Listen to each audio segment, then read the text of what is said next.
Vamos a mais um estudo do livro Como Vencer as Suas Guerras pela Fé. E hoje nós vamos falar a diferença entre a ira de Deus e a ira humana. Qual a diferença entre a ira dos homens e a ira de Deus? Nós vamos falar desse assunto hoje. Nós vamos fazer uma oração pedindo a Deus direção a esse estudo. Curva aí a sua cabeça e vamos fazer uma oração. Nosso Deus, em nome do Senhor Jesus, pedimos, meu Pai, direção para esse estudo. E que o Senhor venha falar, além das palavras que vamos dizer aqui, aqueles que participarem, meu Pai, deste vídeo. Pai Santo, em nome de Jesus, abra o nosso entendimento e abençoe a todos para a glória do Teu nome. Amém. Então vamos à ira de Deus e à ira do homem. Qual a diferença? A ira humana, ela é inflamada de sentimentos, de injustiça, descontrole. Já a ira de Deus é santa e se opõe ao mal. Os impuros, os injustos, a santidade divina exige que a justiça seja feita porque os próprios atributos do Senhor impelem isso. Veja alguns dos atributos de Deus. A ira de Deus, amigo, é igual à ira do homem. Olha que o homem, ele se vinga. E Deus não se vinga de ninguém. Deus faz justiça.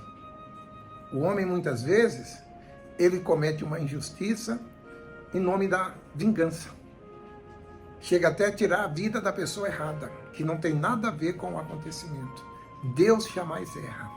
O Santíssimo, ele é santo. E por isso abomina e repudia eternamente o pecado. Deus não aceita o pecado. Deus, como se diz, ele, podemos colocar nessas palavras que é muito forte, Deus odeia o pecado. Embora que em Deus não há ódio, mas Deus não aceita o pecado. Mas ele ama o pecador. Ele ama você, mesmo você estando em pecado. Porque você, muitas vezes, inconscientemente comete pecados. E não há um homem justo sobre a terra, disse o nosso Deus. Deus é onisciente. Ele conhece e vê intimamente todos, o tempo todo. Por isso detecta o pecado na sua fonte. Ou seja, no desejo do coração, da mente e do pensamento do homem, antes mesmo da transgressão ser cometida. Olha só que interessante, né? Deus, ele nos conhece intimamente. Antes de falar, ele até sabe o que nós vamos falar. Mas ele não nos impede de falar. Ele não nos impede de errar. Ele não nos impede de cometer um adultério, de cometer um suicídio, de cometer um crime, um roubo. Ele simplesmente alerta. É como se você estivesse dirigindo o seu carro pelas ruas e vem ali na frente um cruzamento. Aí tem um farol, que tem 3 fases.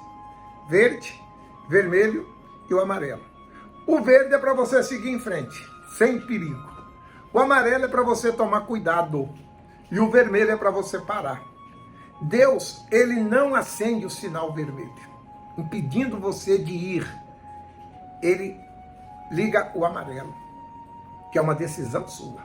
Se você está num cruzamento, vem vindo, e o farol fica amarelo, é uma decisão sua parar ou ir em frente, não é? Mas se bater também, você vai sofrer as consequências. É a mesma coisa, Deus. Ele não nos impede de fazer coisa errada, mas ele nos alerta, acende o farol amarelo.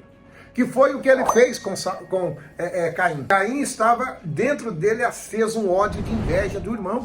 E ele falou para Caim, chegou e falou: Caim, por que seu semblante está caído? Por que você está triste, Caim? Ele sabendo.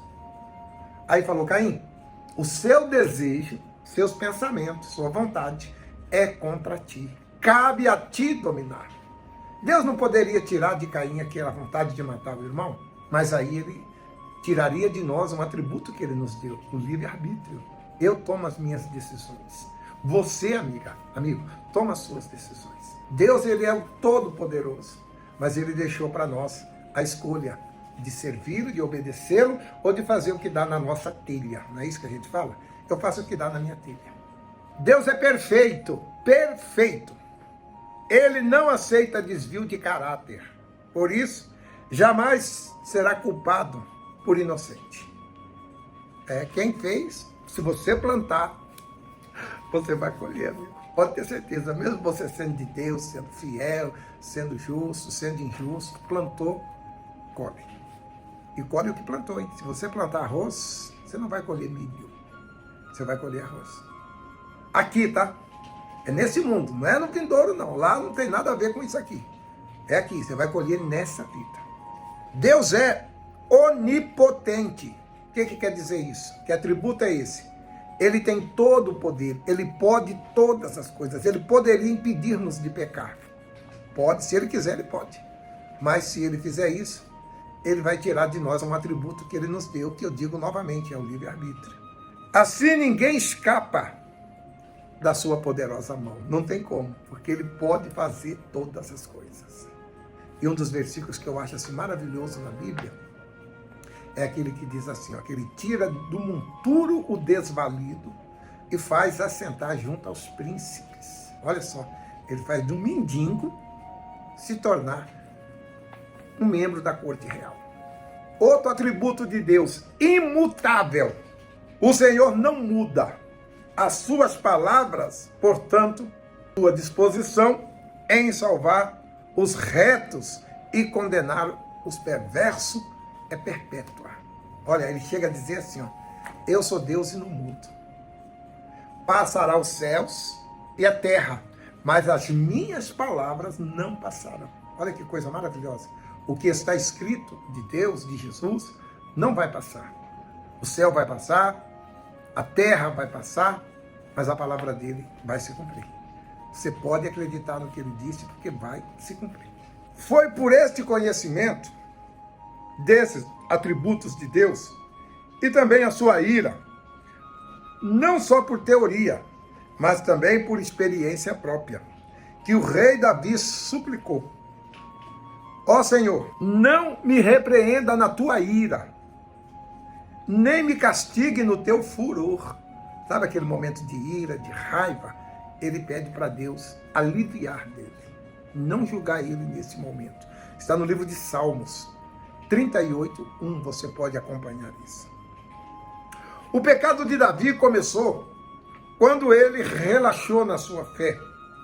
Por um instante, ele já tinha estabelecido o seu reinado e já tinha muitas vitórias, mas enquanto os reis estavam com suas tropas na guerra, ele preferiu ficar no palácio para descansar da batalha.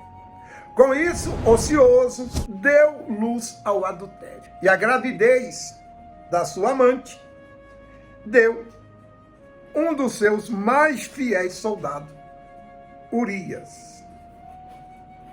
A mulher do soldado mais fiel dele, ele estava em casa, lá na área do seu palácio, na varanda, viu ela tomando banho e desejou tê-la. Ele, sendo rei, tendo a autoridade que tinha, mandou que trouxesse ela. Trouxeram ela, então ele adulterou e ela ficou grávida. E ele, para se livrar do problema, ele mandou matar o marido dela. Quer ver? Para ocultar o seu pecado, porque o pecado é assim, né? A pessoa, ela comete um pecado e ela se esconde. Você quer ver quando uma pessoa não está bem? É quando ela começa a se esconder. Sabe aquele membro que não está bem, que está com algum pecado escondido? Ele sentava na primeira cadeira, ele passa a sentar no meio da igreja. Esse membro, ele está com problema. Raras exceções, tá? Tem pessoas que gostam mesmo de sentar no fundo da igreja, sem pecado, porque sempre gostou de sentar ali. Mas aquele que gostava de ficar na primeira cadeira, ele vai para o meio da igreja. Lá no meio da igreja, o diabo fala assim na mente dele: o pastor está te vendo ainda. Aí ele vai mais para trás. Ele que vinha todos os dias na igreja já diminui as suas vindas. Já vem só quarta, domingo, na sexta-feira. Ele vai se isolando. A verdade é essa. Foi o que aconteceu com Davi. Para ocultar o seu pecado, Davi mentiu. Tramou, por fim, matar o marido da sua amante. Mais tarde, a vida de Urias custou a morte de 4 filhos dele. Olha só. Veja que ele mandou matar, ele também sofreu a dor da morte. E eu vou dizer uma coisa para você, amigo ouvinte. A dor maior que um pai pode sentir é a morte de um filho. Eu posso falar isso para vocês porque eu já vivi isso. Não é fácil.